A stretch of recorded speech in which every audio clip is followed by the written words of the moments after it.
মানুহৰ যেতিয়া সোণালী সময় বুলি কোৱা হয় জীৱনৰ, হয়তো শৈশৱ কালটোকে কোৱা হয়। আৰু মোৰ সোণালী শৈশৱো অতিবাহিত হৈছিল এই গাঁওখনৰ মাটি পানী ধূলি বালিৰ মাজতেই। আৰু আজি যি অৱস্থাত আছোঁ, আজি আপোনালোকৰ আগত দুআষাৰ ক'বলৈ আহিছোঁ, ইয়াৰ অন্তৰালত আছে সুন্দৰপুৰ গাঁৱৰ বহুতো অৰিহণা আৰু লগতে বহুবিলাক স্মৃতি জড়িত হৈ আছে। মই ইয়াত উপস্থিত হৈ থকাৰ লগে লগে আচলতে মই কি ক'ম তাতকৈও মোৰ ভিন্ন ধৰণৰ স্মৃতিবিলাকেহে আমনি কৰিছে। কথাবোৰ যেতিয়া অতীত হৈ যায় বৰ সুন্দৰ হয়। অতীত সদায় সুন্দৰ। হয়তো আজিৰ দিনটো এদিন অতীত হৈ যাব, অতীত হৈ ইও সুন্দৰ হ'ব। মোৰ স্মৃতি পটত এই অভিনন্দন অনুষ্ঠানটোৱে ভুমুকি মাৰি মোক আনন্দ দি যাব, তাৰ বাবে মই বৰ আশাবাদী।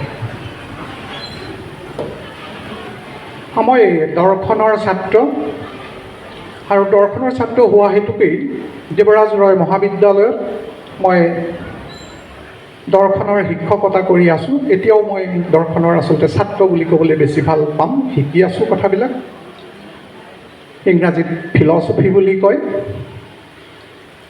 দৰ্শনত মানৱ জীৱন সম্পৰ্কে আলোচনা কৰা হয়, অৰ্থাৎ আমাৰ জীৱন কি আমি তাক লৈ ব্যস্ত থাকোঁ। সেইকাৰণে মই মোৰ যি আলোচনা, এই আলোচনাৰ মাজলৈ মানৱ জীৱনৰ প্ৰসংগটো নিতান্তই আনিম। লগতে আজিৰ এই শুভ মুহূৰ্তটোত কৃতি ছাত্ৰ ছাত্ৰীসকল আছে, তেওঁলোকৰ সফলতাৰ চিনস্বৰূপে এই অনুষ্ঠান পতা হৈছে।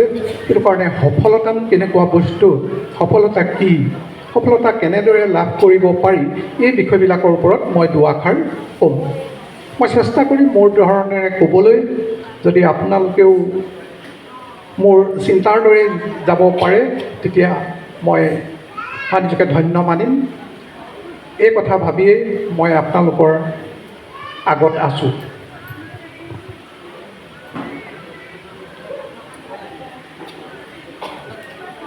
মানৱ জীৱনত বা মানুহ হিচাপে আমি আচলতে কি বিচাৰোঁ?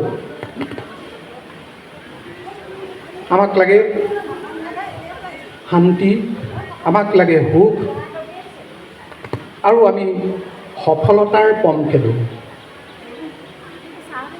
এই সুখ শান্তি হয়তো সমাজখনৰ বাবে হ'ব পাৰে, বা এই সুখ শান্তি ব্যক্তিৰ বাবে হ'ব পাৰে। এই যে সুখ শান্তি সফলতা যদি চোৱা যায়, ই আমাৰ মনৰ লগত জড়িত হৈ থাকে। অৰ্থাৎ সফলতাৰ দিশত আগবাঢ়ি যাবলৈ গ'লে মনৰ যদি ভূমিকাটো চাওঁ, ই অতি গুৰুত্বপূৰ্ণ। অৰ্থাৎ মই এই মুহূৰ্তত যিখিনি কথা ক'ম, মনৰ জনাৰ এটা প্ৰয়াস কৰিম, আমাৰ মনক সন্ধান কৰিম। মই যদি প্ৰশ্ন কৰোঁ, আৰু বিশেষকৈ মোৰ বক্তব্যবিলাক ছাত্ৰ ছাত্ৰীক উদ্দেশ্য কৰি কোৱা হ'ব, আমাৰ জ্যেষ্ঠজনেও নিশ্চয় অংশগ্ৰহণ কৰিব, মোৰ ভাল লাগিব, তেওঁলোকেও মোৰ কথাবিলাক উপভোগ কৰিব বুলি মই আশা ৰাখিছোঁ। এতিয়া মই আলোচনা কৰিবলৈ গৈছোঁ আমাৰ জীৱন ধাৰণৰ পথত বিশেষ ভূমিকা গ্ৰহণ কৰা আমাৰ মনটোৰ বিষয়ে। যদি মনক ভালদৰে জানো, সফলতা নিজৰ হাতৰ মুঠিলৈ গুচি আহিব। মই ছাত্ৰ ছাত্ৰীসকলক উদ্দেশ্য কৰি বিশেষভাৱে কৈছোঁ, আমাৰ মন সঁচাকৈ আছেনে? যদি আছে এটা হাত তালি বজাই দিলে মই ভাল পাম। এই কথাটোৱে এইটোকে নিশ্চিত কৰিছে যে আমি প্ৰত্যেকজনেই মনৰ অধিকাৰী, আমাৰ মন আছে। এই যে হাত তালিটো বজাই দিয়া হৈছে, মই খুব অনুপ্ৰাণিত হৈছোঁ, মই এটা উৎসাহ লাভ কৰিছোঁ, মই কথাখিনি কোৱাৰ বাবে আগবাঢ়িব পাৰিছোঁ। ঠিক তেনেদৰে আপোনালোকে হাত চাপৰি বজাইছে। এই হাত চাপৰিয়ে আপোনালোককো সক্ৰিয় কৰি তুলিছে যে মন কি আমি তাক জনাৰ চেষ্টা চলাম। মন আছে বুলি জানিলেও আমি কিমানে বাৰু প্ৰশ্ন কৰিছোঁ আমাৰ মনটো ক'ত আছে? যদি তেনেকুৱা প্ৰশ্ন কৰোঁ, আমি ক'ৰবাত গৈ থমকি ৰৈ যাম যে মন কি? মন আমাৰ দেহত থাকে, আমাৰ দেহক আশ্ৰয় কৰিয়েই মনটো থাকে। আমাৰ দেহৰ কোনটো অংশত থাকে বাৰু এটা যদি অনুমান কৰাৰ প্ৰয়াস কৰোঁ, তেতিয়াহ'লে আমি নিশ্চিত হ'ম যে আমাৰ মন ক'ত আছে। মই যদি আমাৰ দেহটোক 3টা ভাগত ভাগ কৰোঁ, মই কঁকালৰ পৰা তলৰ অংশত চাওঁ, নিশ্চিতভাৱে সকলোৱে ক'ব তাত মন নাই। মই যদি মোৰ ডিঙিৰ পৰা কঁকাললৈকে এই পজিশ্যনটোত চাওঁ, এনেকুৱা লাগিব যে ক'ৰবাত মন আছে নেকি ইয়াতে। এনেকুৱা লাগে যে ইয়াতেই মনটো আছে, ইয়াত মন নাথাকে, ইয়াত হৃদয় থাকে। কেতিয়াবা তাকেই মন যেন লাগে। তেতিয়াহ'লে আৰু মই 3টা ভাগ কৰিছোঁ মোৰ দেহাটোৰ। ওপৰৰ ভাগ, ডিঙিৰ পৰা ওপৰৰ ভাগটোতে নিশ্চয় মন থাকিব। আৰু মনৰ আটাইতকৈ শৰীৰটোৰ, দেহটোৰ ওচৰ সম্পৰ্কটো থাকে আমাৰ মস্তিষ্ক বা মগজৰ লগত। আমাৰ মনে মস্তিষ্কৰ সহায়ত ইয়াৰ বিভিন্ন ক্ৰিয়াকলাপবিলাক সম্পাদন কৰে বা ইয়াৰ বিভিন্ন ধৰণৰ কাম কৰে মনে মস্তিষ্কৰ সহায় লৈ। এতিয়া তেনেহ'লে মনক বিচাৰিব পৰা হৈছোঁ, আমি মনক অনুসন্ধান কৰিব পৰা হৈছোঁ যে গম পাইছোঁ ইয়াতে ক'ৰবাত মনটো আছে। কিন্তু মনটোৰ দেখা নাযায়, মনটোক দেখা পোৱা নাযায়। এইকাৰণেই যে মনটোৰ কোনো শৰীৰ নাথাকে, মনটোৰ কোনো দেহা নাই, এটা ফিজিক নাই। যিবিলাক বস্তুৰ দেহা নাথাকে, শৰীৰ নাথাকে, এটা বডি নাথাকে, তাক দেখা পোৱা নাযায়। সেইটো কাৰণে সেইকাৰণে মন অদৃশ্যমান। আমাৰ শৰীৰটো দৃশ্যমান, মনৰ যিহেতু শৰীৰ নাই, শৰীৰবিহীন হিচাপে মনক দেখা পোৱা নাযায়। তেন্তে মনক আমি কেনেকৈ জানিম? আমি মনক জানিব পাৰোঁ মন আছে। মনে কৰা বিভিন্ন কামৰ জৰিয়তে আমি মনক অনুমান কৰিব পাৰোঁ। আমাৰ মনে বিভিন্ন ধৰণৰ কাম কৰে। ছাত্ৰ ছাত্ৰীসকল, আমাৰ মনে কেনেকুৱা কাম কৰিব পাৰে অকণমান ভাবি চোৱাচোন। যদি ভাবি চাইছা, সেই ভাৱনাতেই মনটো জড়িত হৈ আছে। আজি মই কথা কৈ আছোঁ ইয়াত, মই চিন্তা কৰিবলগীয়া হৈছে। মনে চিন্তা কৰে, এটা প্ৰধান কাম। মনে ইচ্ছা কৰে, মনটোৱে ইচ্ছা কৰিছে কাৰণে আমি ইয়াত আজি উপস্থিত হৈ আছোঁ। মনে কৰা আন এটা গুৰুত্বপূৰ্ণ কাম। তৃতীয়তে, মনে অনুভৱ কৰে। আজি যদি মোক সোধা যায় আপোনাৰ অনুভৱ কি, কৃতি ছাত্ৰ ছাত্ৰীসকলক সাংবাদিকসকলে সোধে আগবঢ়াই অনুভৱ কি? অনুভৱ মানে ভাল লগা বেয়া লগাৰ এটা অৱস্থা। এতিয়া আমাৰ ইয়াত কাৰোবাৰ ভাল লাগিব পাৰে, এইটো এটা অনুভৱ, বেয়া লাগিব পাৰে, এইটো এটা অনুভৱ। যদি আজি মোক প্ৰশ্ন কৰে ইয়াত থাকি কেনেকুৱা লাগিছে, মই মোৰ অনুভৱ কি বুলি ক'ম? ছাত্ৰ ছাত্ৰীসকলে অকণমান সহযোগ কৰিলে ভাল পাম। মোৰ আজি কেনেকুৱা লাগিছে, ভাল এটা অনুভৱ হৈছে। মই এইখিনিতে স্পষ্ট কৰিব বিচাৰিছোঁ যে মোৰ অকল ভাল লগাই নহয়, অকণমান বেছি ভাল লাগিছে, বৰ বেছিকৈ ভাল লাগিছে, মোৰ যেন গাৰ নোম থিয় হৈ গৈছে, এনেকুৱা ধৰণৰ এটা শিহৰণ মোৰ গাত জাকি উঠিছে। এই যে শিহৰণ, ইয়াক অনুভৱ বুলি নকৈ আৱেগ বুলি কোৱা হয়। আন এটা মনৰ লগত জড়িত শব্দ, চব শব্দ চিনাকি আমাৰ আৱেগ হ'ল অনুভৱৰ এটা জটিল অৱস্থা। অনুভৱ এটাই যেতিয়া জটিল অৱস্থা প্ৰাপ্ত পায়, ইয়ে হ'ল আৱেগ। এতিয়া গম পাইছোঁ আমি নিশ্চয় যে আমাৰ মনৰ মই 3টা প্ৰধান কামৰ কথা ক'লোঁ। চিন্তা কৰা, ইচ্ছা কৰা আৰু অনুভৱ কৰা। সেইকাৰণে মন বুলি ক'লে আমি এটা সংজ্ঞা দিব পাৰোঁ যে চিন্তা অনুভৱ ইচ্ছাৰ যি সামগ্ৰিক ৰূপ ইয়ে হ'ল মন। মই ভাবোঁ ছাত্ৰ ছাত্ৰীসকলে এই সংজ্ঞাটো অন্ততঃ যদি আজিৰ এই সভাৰ পৰা মনত লৈ যাব পাৰে, মই ইয়ালৈ অহা সাৰ্থক হ'ব। মন হ'ল চিন্তা অনুভৱ ইচ্ছাৰ এটা সামগ্ৰিক ৰূপ, এটা সমষ্টি। এই মনটোৱে আমাৰ জীৱনক নিয়ন্ত্ৰিত কৰে, এই জীৱনটোক পৰিচালনা কৰে। তদুপৰি আমাৰ মনত বিচাৰ শক্তি থাকে, বিচাৰ কৰিব পৰাৰ ক্ষমতা থাকে, আৰু বিচাৰ শক্তিতকৈও ওপৰত তাতকৈ উচ্চতম আন এটা শক্তি, যাক আমি বিবেক শক্তি বুলি কওঁ, ইংৰাজীত কনচাইন্স। আমি প্ৰত্যেকজনেই বিবেকবান। আমাৰ জীৱনৰ গতি পথত যেতিয়া আমি আগবাঢ়ি যাওঁ, তেতিয়া সততেই আমি এখন মনৰ ভিতৰত সংগ্ৰাম লৈ ঘূৰি ফুৰোঁ, আৰু এই সংগ্ৰামটো ক্ষেত্ৰত বিবেক আৰু আৱেগৰ সংঘাত চলি থাকে যিকোনো মুহূৰ্তত। আজি অনুষ্ঠানটোলৈ আহিম নে নাহিম, যাম নে নাযাম, এইটো এটা সংঘাত। এই সংঘাত চলে বিবেক আৰু আৱেগৰ লগত। হয়তো বিবেকে কয় যে সভাখনলৈ গ'লে কিবা এটা শিকিব পাৰিম, তুমি বা আপুনি যোৱা উচিত। কিন্তু আৱেগে ক'ব যে নহয়, চিনেমাখনৰতো টিকেট এটা পাইছোঁ, যিকোনো প্ৰকাৰে চিনেমাখনলৈ যাওঁ। বিবেকে এটা হাতে টনাৰ চেষ্টা চলাব, আনহাতে আৱেগে বেলেগ এটা দিশত মানুহৰ জীৱনটোক লৈ যাব। এইখিনিতে মই ক'ব বিচাৰিছোঁ যে যি বিবেকে কেতিয়াও আমাক ভুল নিৰ্দেশনা নিদিয়ে। কি ভাল কি বেয়া আমাৰ বিবেকে সদায় কৈ থাকে।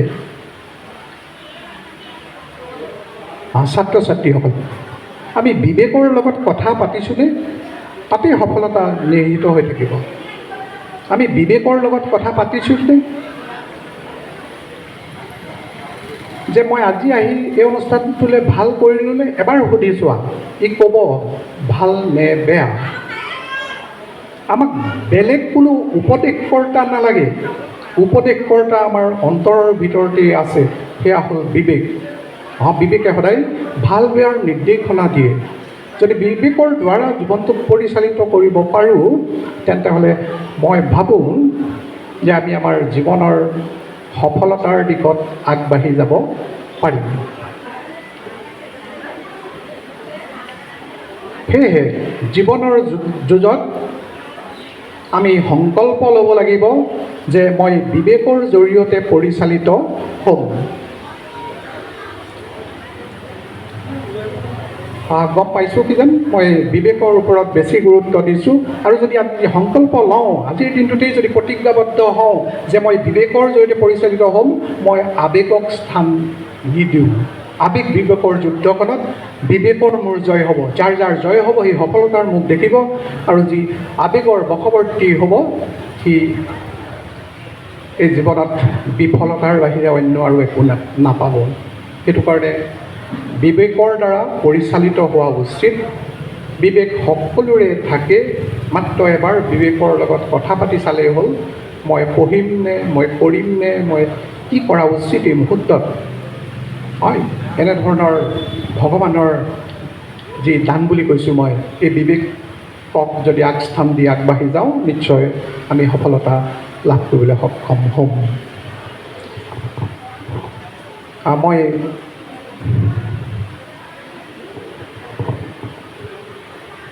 মই ক'ব বিচৰা প্ৰথম কথাটো এইটোৱেই, আমি বিবেকৰ জৰিয়তে পৰিচালিত হ'ব লাগে। মই সময় আছে বুলি ভাবিছোঁ। মই নেক্সট আন দুটামান কথা উল্লেখ কৰিব বিচাৰিছোঁ। যিহেতু মই কৈছিলোঁ যে আমি সফল কেনেকৈ হ'ম বা সফলতা কি, এই সফলতা বা আমি সফল কেনেকৈ হ'ম, এইখিনি ক'বলৈ যাওঁতে মই ক'ম ভগৱানে দিয়া আমাৰ প্ৰতি কিছুমান দান। ভগৱানে আমাক কিছুমান দান দিয়ে, কিছুমান উপহাৰ দিয়ে, ইংৰাজীত গিফ্ট দিয়ে। ভগৱানৰ বহুকেইটা গিফ্ট বা উপহাৰ আছে, যিকেইটা উপহাৰ প্ৰত্যেকজন ব্যক্তিকে ভগৱানে হাত ধৰি নিদিয়ে, সমানভাৱে দিয়ে। এই উপহাৰকেইটাক আমি জীৱনৰ বাটত কেনেকৈ লগাইছোঁ তাৰ ওপৰত নিৰ্ভৰ কৰিব জীৱনৰ সফলতা। ভগৱানে দিয়া প্ৰথমটো সম্পদ বা প্ৰথমটো পুৰস্কাৰ হিচাপে মই ক'ব বিচাৰিছোঁ সময়। মোক আজি যিমান সময় দিছে, তোমাক যিমান সময় দিছে, আপোনালোকক যিমান সময় দিছে, টাটা, বিৰলা, বাটা, আদানী, আম্বানীৰ দৰে ধনী মানুহকো সিমানেই সময় দিছে। এটা দিনত 24 ঘণ্টা সকলোকে ভগৱানে সমানে দিছে, তাকো হাত ধৰা। মই ছাত্ৰ ছাত্ৰীসকলক কৈছোঁ, তোমালোকৰ বাৰু একেই। বছৰেকত 365 দিনেই আহিব।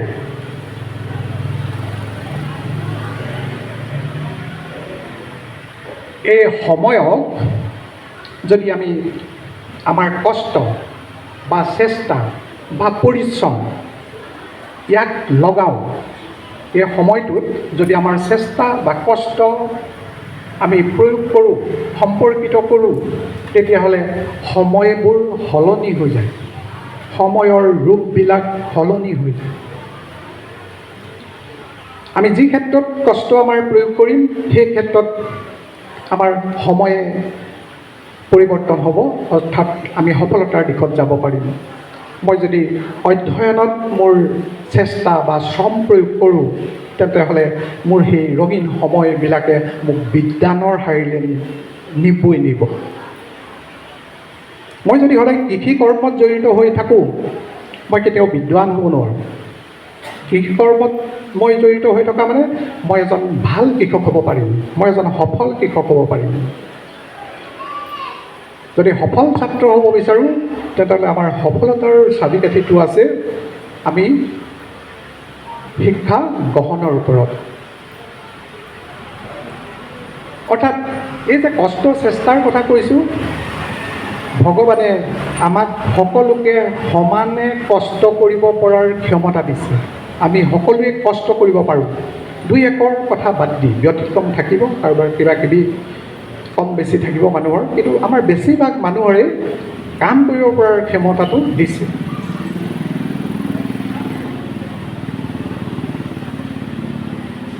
এই কষ্ট আৰু সময়, এই দুয়োটাক যদি আমি আমাৰ জীৱনত আৰু এটা বস্তুৰ সংযোগ কৰি দিওঁ, সফলতা আমাৰ তেনেই ওচৰ চাপিব। সেই বস্তুটো কি হ'ব পাৰে? কষ্ট কৰিছোঁ, নিৰ্দিষ্ট সময়ত কৰিছোঁ, তাৰ লগত আৰু এটা বস্তু যদি সংযোগ কৰি দিয়া হয়, তেন্তে সফলতা আমাৰ হাতৰ মুঠিলৈ আহিব বুলি কৈছোঁ। সেয়া হ'ল আমাৰ বুদ্ধি। বুদ্ধিও ঈশ্বৰে সকলোকে সমানে দিছে। এইবিলাক ঈশ্বৰৰ দান বুলি মই কৈছোঁ। যদি বুদ্ধিৰ জৰিয়তে আমাৰ চেষ্টাটোক আগবঢ়াই নিওঁ, তেতিয়াহ'লে আমি সফলতা আমাৰ নিশ্চিত। মই বুজিছোঁ বুলি ভাবিছোঁ। মই ইতিমধ্যে কৈছোঁৱে, মই এইটো ভাষণ নহয়, মই মোৰ এটা ধাৰণাৰ পিছে পিছে খেদি ফুৰিছোঁ। ভাল লাগিলে গ্ৰহণ কৰিব পৰা যাব। কষ্ট কৰিছোঁ, বুদ্ধিও লগাইছোঁ,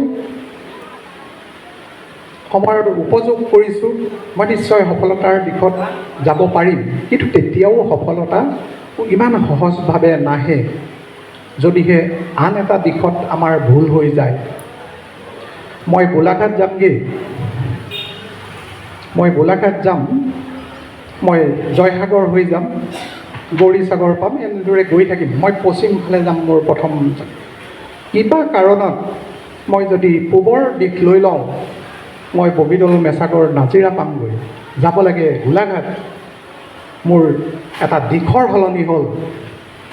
দিশটো সলনি হোৱাৰ বাবে মোৰ সময়ো লাগিলে তালৈ যাওঁতে, কষ্টও হ'ল, মোৰ বুদ্ধিও তাত প্ৰয়োগ কৰিলোঁ। গাড়ীখন এনেই নচলে, মই চলাইছোঁ, মোৰ বুদ্ধিও লগাইছে। সময়, কষ্ট, বুদ্ধি চব লগোৱাৰ পিছতো মই সফল নহ'লোঁ। কিয়? মোৰ ডিৰেকশ্যন, মোৰ দিশটো শুদ্ধ নহ'ল। ছাত্ৰ জীৱনৰ বা অন্যান্য প্ৰত্যেক ব্যক্তিৰে জীৱনত দিশ নিৰ্ণয়টো অতি গুৰুত্বপূৰ্ণ। দিশটোক বেলেগ এটা শব্দৰে মই ক'ব বিচাৰিছোঁ, আমি সেইটো শব্দ ব্যৱহাৰ কৰোঁ, সেয়া হ'ল লক্ষ্য। আমাৰ লক্ষ্য কি? যদি লক্ষ্য নাথাকে আমাৰ জীৱনে কেতিয়াও গতি নলয়। সেই লক্ষ্যকে আন এটা শব্দৰে বাইদেৱেও কৈছে যে সপোন, আমি সপোন দেখিব লাগিব। সেই সপোন ৰাতি দেখা সপোনটোৰ কথা কোৱা নাই, ৰাতিও সপোন দেখিব লাগিব, এইটো বেলেগ ধৰণৰ এটা বিষয়। আমাৰ মনত সপোন থাকিব লাগিব, মই কি হ'ম। এই সপোনটো নিৰ্ধাৰণৰ ক্ষেত্ৰত যদি ছাত্ৰ বা ছাত্ৰী খুব সঠিক পথত আগবাঢ়ে তেতিয়াহ'লে তেওঁৰ জীৱনত যে সফলতা লাভ কৰিব এয়া নিশ্চিত। সপোনৰ ক্ষেত্ৰত ছাত্ৰ বা ছাত্ৰীৰ নিজা ভূমিকা বেছি গুৰুত্বপূৰ্ণ। নিজে ল'ব পাৰিব লাগিব, কিন্তু বহু ক্ষেত্ৰত সহায়ৰ প্ৰয়োজন হ'ব। সেই ক্ষেত্ৰত বয়োজ্যেষ্ঠজনে সহায় কৰিব বা শিক্ষকৰ ওচৰ চাপিব লাগিব। কিন্তু পিতৃ মাতৃ অভিভাৱকে নিজৰ সপোনবোৰ যদি নিজৰ ল'ৰা ছোৱালীৰ ওপৰত চাপি দিব বিচাৰে তাৰ দৰে আৰু মাৰাত্মক ভুল নহ'ব। দেখুৱাব পাৰে, দিশ দেখুৱাব পাৰে, সপোন দেখুৱাব পাৰে পিতৃ মাতৃ, কিন্তু ছাত্ৰ বা ছাত্ৰীজনেহে জানিব মই কিহৰ প্ৰতি মোৰ অনুৰাগ আছে, কিহৰ প্ৰতি মই ইণ্টাৰেষ্টেড। মই যি দিশত ইণ্টাৰেষ্টেড সেই দিশত যদি যাওঁ মই সফলতা লাভ কৰিম। মাত্ৰ ডক্টৰ ইঞ্জিনিয়াৰ হ'লে সফল নহয়, এজন কৃষকো সফল। মই পিছত অকণমান ক'ম, মই আৰু বহুত দেৰি কথা নকওঁ, মই শেষলৈ আহিছোঁ, নহ'লে বহুত দীঘলীয়াকৈ কৈ থাকিলে আমনি লাগে। মোৰ আমনি নালাগে, মই কৈ আছোঁ যে শুনি থকাটো কিমান যন্ত্ৰণাদায়ক মই অনুভৱ কৰোঁ। মই সেইকাৰণে অকণমান সান্তনা লৈছোঁ যে মই শেষলৈ আহিছোঁ বুলি। তেনেহ'লে কি দেখিছোঁ? আমাৰ লক্ষ্য বা সপোন লাগিব। শুদ্ধ সময়ত, right time, in right time, শুদ্ধ সময়, শুদ্ধ চেষ্টা, ৰাইট ইফৰ্ট, আৰু শুদ্ধ বুদ্ধিৰে যদি আমি লক্ষ্যৰ দিশত আগবাঢ়োঁ তেতিয়া আমি যে সফল হ'ম এইটো খাটাং। তেতিয়াহ'লে এতিয়া আমি সফলতাৰ দিশত আগবাঢ়োঁতেই আমি আমাৰ সপোনটো স্থিৰ কৰা ভাল। সপোনৰ দিশত আমি আমাৰ সময়বিলাকক প্ৰয়োগ কৰা ভাল। আজি যদি মই ভাবোঁ যে মই ইঞ্জিনিয়াৰ হওঁ, মই নোৱাৰোঁ, মোৰ কাৰণে সঠিক সময় নহয়। সেইকাৰণে ৰাইট টাইমত ৰাইট ডিচিশ্যন লৈ ৰাইট এটা চেষ্টা চলাই যদি শুদ্ধ দিশত গুচি যোৱা যায় তেতিয়া আমি নিশ্চয় সফলতাৰ মুখ দেখিবলৈ সক্ষম হ'ম। আমি যে কামবিলাক কৰোঁ এই কামবিলাকক মই দুটা ভাগত ভাগ কৰিছোঁ। এটা কাম কোনোবাই নকৰিলেও মন গৈ থাকে কৰিবলৈ, কাৰণ কামটো ইণ্টাৰেষ্টিং। আৰু এনে কিছুমান কাম আছে যিবিলাক কাম আমাৰ কৰিবলৈ মন নাযায়, ছাত্ৰ ছাত্ৰীয়ে হওক বা আমাৰ বয়োজ্যেষ্ঠসকলেই হওক। কিছুমান কাম আমাৰ এনেই কৰিবলৈ মন যায় আৰু কিছুমান কাম আমাৰ কৰিবলৈ মন নাযায়, আমি কষ্ট কৰিব লাগে। ল'ৰা ছোৱালীহঁতক মোবাইলটো চাগে যা বুলি ক'ব নালাগে। পিটিক পিটিক ক'ৰবাত মেছেজ আহিছে নেকি, আজিকালিতো কলেজৰ ক্লাছবিলাকতো পুটুককৈ মেলি চাই কিবা আহিছে নেকি, তাৰমানে ইমান ইণ্টাৰেষ্টেড। আজিকালি ক্লাছৰুমতহে অলপ ল'ৰা ছোৱালীয়ে কথা পাতে, কিজান ঘৰত কথা নাপাতে, কিজান মোবাইল ইউজ কৰে। মোবাইল যিমানে ইউজ কৰিবা ভাল দিশত ইউজ কৰিলে খুব ভাল। সেইটো এটা বেলেগ ধৰণৰ আলোচনা হ'ব, মই তাৰ পৰা আঁতৰি আহিব বিচাৰিছোঁ। মই এইটোকে ক'ব খুজিছোঁ, কামবিলাকক মই দুটা ভাগত ভাগ কৰিছোঁ। কিছুমান কাম ভাল লগা কাম, কোনোবাই নকৰিবি বুলি ক'লেও কৰি থাকিবলৈ যোৱা কাম, চিনেমাখন চাবলৈ, ক'ৰবাত কিবা কিবি কৰিবলৈ, হয় নাই, মোবাইলটো চাবলৈ, এইবিলাক আমাৰ খুব মন যায়। মনত ৰাখিবা, এই কামবিলাকে কোনো সফলতা নানিব। এই কামবিলাকে আনন্দৰ খোৰাক যোগাব। এইবিলাক কাম মনোৰঞ্জনৰ কাম, এই কামবিলাকে এণ্টাৰটেইনমেণ্ট দিয়ে।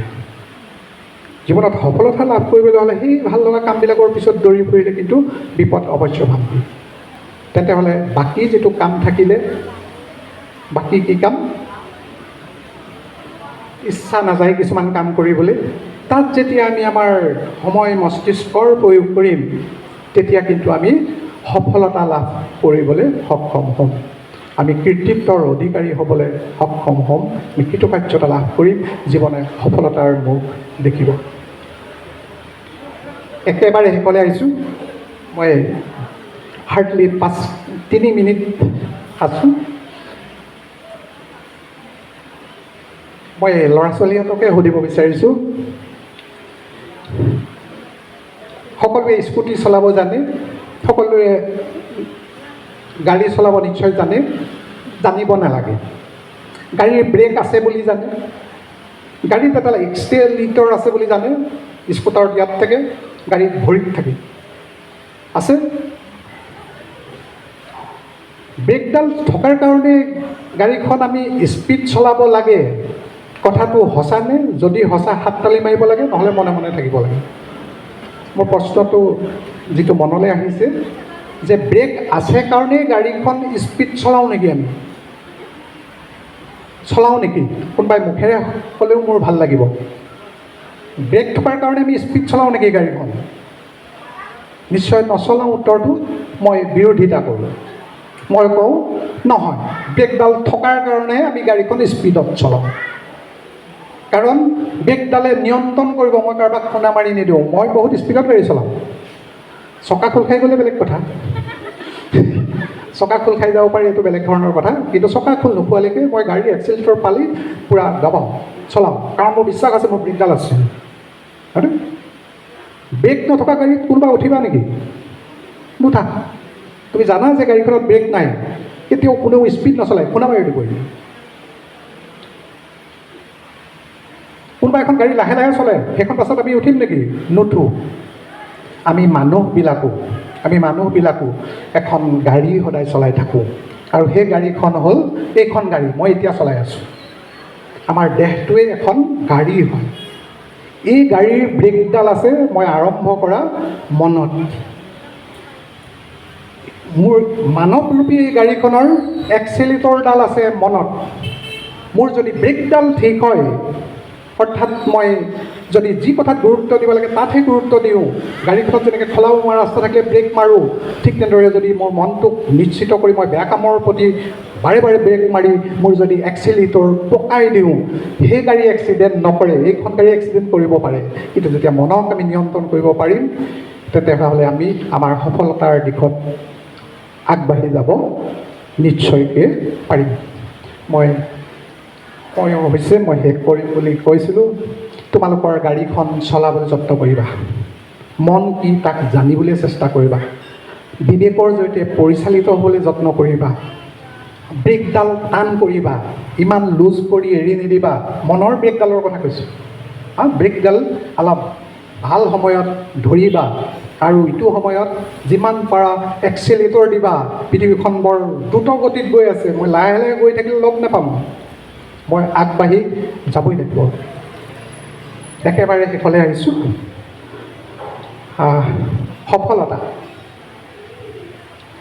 সফলতাৰ কথা কওঁ, সফল কওঁ।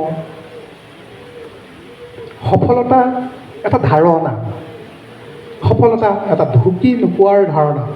সফলতাৰ কোনো শেষ বিন্দু নাই।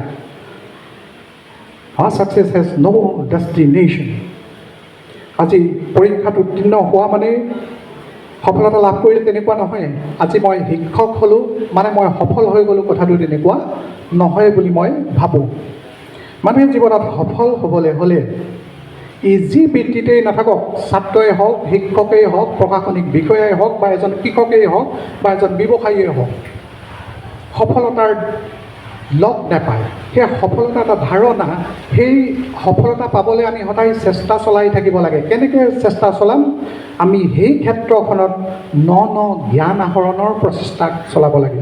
মই যদি আজি শিক্ষক বুলি বহি থাকোঁ, মই যদি একো নকৰোঁ, তেতিয়া মোৰ জীৱন সফল বুলি ক'ব পৰা নাযায়। মই কিমান শিকিছোঁ, প্ৰত্যেকটো মুহূৰ্ততেই মই শিকিব পাৰিছোঁ নে নাই, এইটো বৰ জৰুৰী কথা। বাইদেৱে তুলনা কৰিবলৈ মনা কৰিছে তেখেতৰ ভাষণত। আমি যিটো কাম কৰোঁ বাইদেৱে সঠিক কথা কৈছে, আমুকৰ ল'ৰাই ইমান পালে তই কি কৰিছে। মই কওঁ বাইদেৱে কোৱাটো একেবাৰে সঠিক কথা, মোক বুজিবলৈ যত্ন কৰিব লাগিব যে তুলনা কৰিব লাগে আনৰ লগত নহয়, নিজৰ লগত। মই আগতে কি আছিলোঁ, মই নতুন কথা শিকি শিকি আগবাঢ়ি গৈ যাব পাৰিছোঁনে, মই সফল হ'ব পাৰিছোঁনে? এতিয়া তুলনাটো সদায় নিজৰ লগত তুলনা কৰিব লাগে, আনৰ লগত নহয়। অভিভাৱকসকলো সতৰ্ক এই ক্ষেত্ৰত হোৱা ভাল। বাইদেৱে খুব সুন্দৰভাৱে কৈছে। মই মাত্ৰ এইটোৱে ক'ব বিচাৰিছোঁ যে নিজৰ ভিতৰত মই কিমান সফল হৈছোঁ, যি হিচাপ কৰে, যি চাই, যি মনটোক সুধি চায়, মন অবিহনে জীৱন কেতিয়াও সফল হ'ব নোৱাৰে। নিজক সুধি চাব লাগে, মই আগৰ অৱস্থাটোতকৈ অলপ উন্নত হৈছোঁনে? তেতিয়া মই হৈছোঁ। মই ইতিমধ্যেই কৈছোঁ, এজন কৃষকো সফল হ'ব, সকলো মানুহ লাগিব। অকল পঢ়া শুনা কৰি পাৰ্টিকুলাৰ পজিশ্যনত থাকিলেই নহ'ব। আজি আমি সকলোৱে যদি ভাষণ বা আমি শিক্ষক হৈ থাকোঁ, চাউলকেইটা কোনে যোগান ধৰিব? কৃষকজনে যোগান ধৰিব। সকলোকে সন্মান কৰিবলৈ শিকিব পাৰিব লাগিব। তেওঁ প্ৰত্যেকজন মানুহৰে গুৰুত্ব আছে সমাজখনত। গতিকে কৃষকজনৰ কথা কৈছোঁ, কৃষক এজনো সফল হ'ব পাৰে সদায়। আৰু গৰুকেইটাৰে যদি হালেই বাই থাকে পুৰণা পদ্ধতিৰে, কথাবিলাক তেনেকুৱা নহয়। তেওঁ যদি নতুন নতুন জ্ঞান আহৰণ কৰি কৃষি কৰ্মটোত আগবাঢ়ি যাব পাৰে, তেতিয়া সেইজনেই হ'ল সফল কৃষক। মানে কৃষক বহুত থাকে, সফল কৃষক হ'বলৈ কষ্ট কৰিবলগীয়া হয়। জীৱনৰ প্ৰতিটো মুহূৰ্ততে সফল হ'বলৈ হ'লে নিজৰ অৱস্থাটোক অলপ আগলৈ লৈ যোৱা ভাল।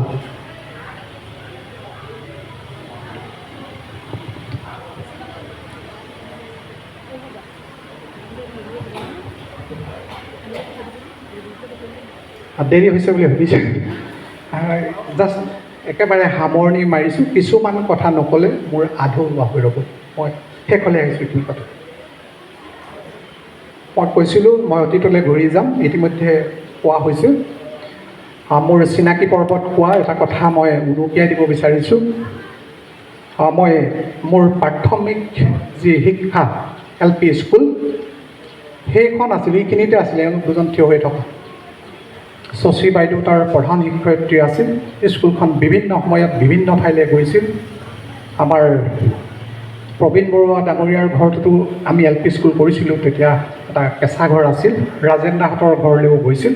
যি নহওক, মোৰ 2টা বছৰ ইয়াত LP স্কুলত মই পঢ়িছিলোঁ।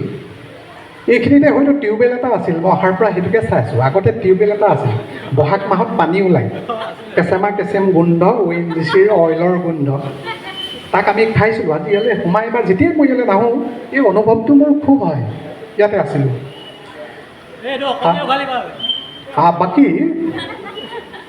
বাকী গাঁৱত মই কৈছোঁৱে, গাঁৱৰ অৰিহণা আছে।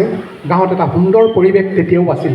হয়তো আমি সৰু থাকোঁতে 27 ঘৰ মানুহৰে সুন্দৰপুৰ গাঁও আছিল। এতিয়া কিজান 150 ঘৰতকৈ অধিক মানুহ। তেতিয়াও ভাল পৰিৱেশ আছিল। যি ক্ষেত্ৰতেই চোৱা যায়, শিক্ষাৰ ক্ষেত্ৰতো এটা ভাল পৰিৱেশ আছিল। খেলা ধূলা, সংস্কৃতিৰ ক্ষেত্ৰত, শৰীৰ চৰ্চাৰ ক্ষেত্ৰত সুন্দৰপুৰ গাঁও যথেষ্ট আগবঢ়া আছিল। সুন্দৰপুৰ গাঁৱৰ লগতে মই জোলাগাঁও বাদ দি গ'লে ভুল হ'ব, সকলোটি মিলি বিভিন্ন ক্ষেত্ৰত আগবাঢ়ি গৈছিল। মই এই বেলেগ ক্ষেত্ৰবিলাক বাদ দি শৈক্ষিক ক্ষেত্ৰটোলৈ আহিছোঁ। আমিও পঢ়িবলৈ প্ৰেৰণা পাইছিলোঁ। এই কাৰণেই পাইছিলোঁ কাৰণ শিৱসাগৰ মহাবিদ্যালয়, বৰ্তমানৰ বিশ্ববিদ্যালয় আমাৰ তেনেই ওচৰত, যাৰ কাৰণে ইয়াত বহুকেইটা মেচ আছিল। এইখিনিতে এটা মেচ আছিল, আদৰ্শ ছাত্ৰবাস মৈদাৰ ঘৰত, ড্ৰিমলেণ্ড, ভৱেন্দ্ৰনাথৰ শান্তিকুটী, নিজানকুটী। সেই যে ছাত্ৰ ছাত্ৰীসকল আহিছিল, পঢ়িবলৈ আহিছিল, কিয় আহিছিল, তেওঁলোকে খেলা ধূলা কৰিছিল, সেই কথাবিলাকে আমাকো প্ৰেৰণা যোগাইছিলে। হয়তো তাৰ পৰিণতি স্বৰূপে আমি আগবাঢ়িছিলোঁ জীৱনৰ বাটত। কাৰোবাৰ সফলতাত ঘৰখনৰ ভূমিকা থাকে, সমাজখনৰ ভূমিকা থাকে, পৰিৱেশৰ ভূমিকা থাকে। আৰু বৰ্তমান সময়খিনিতো মই এই পৰিৱেশ স্বাভাৱিকতে দেখিবলৈ পাইছোঁ। ছাত্ৰ ছাত্ৰীসকল সহজে আগবাঢ়ি যাব। আৰু এই ক্ষেত্ৰত মোৰ ছাত্ৰ জীৱনত বিভিন্নজন ব্যক্তিৰ প্ৰেৰণা ইয়াত নিৰ্হিত হৈ আছে, গতিকে যাৰ কাৰণে মই আজি কথা কৈ আছোঁ। মোৰ ওচৰতে বহি আছে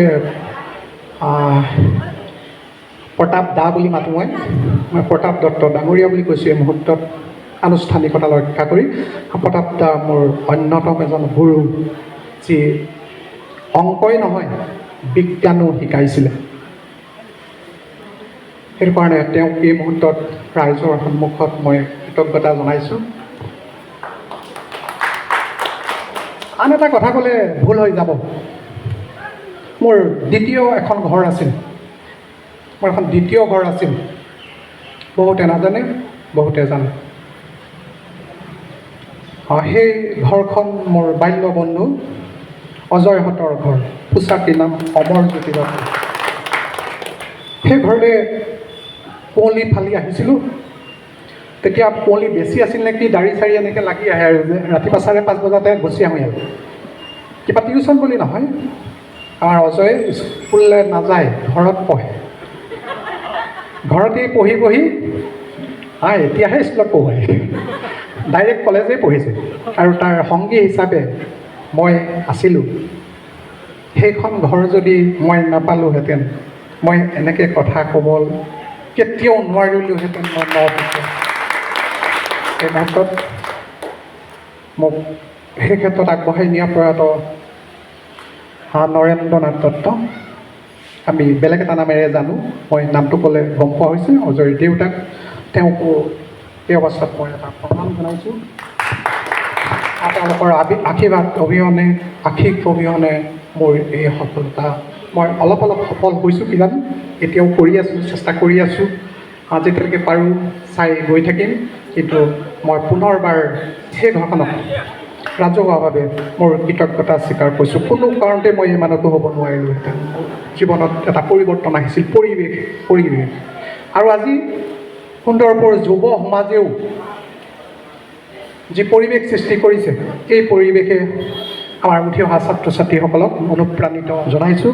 আৰু আজিৰ এই অনুষ্ঠান আমাৰ গাঁৱৰে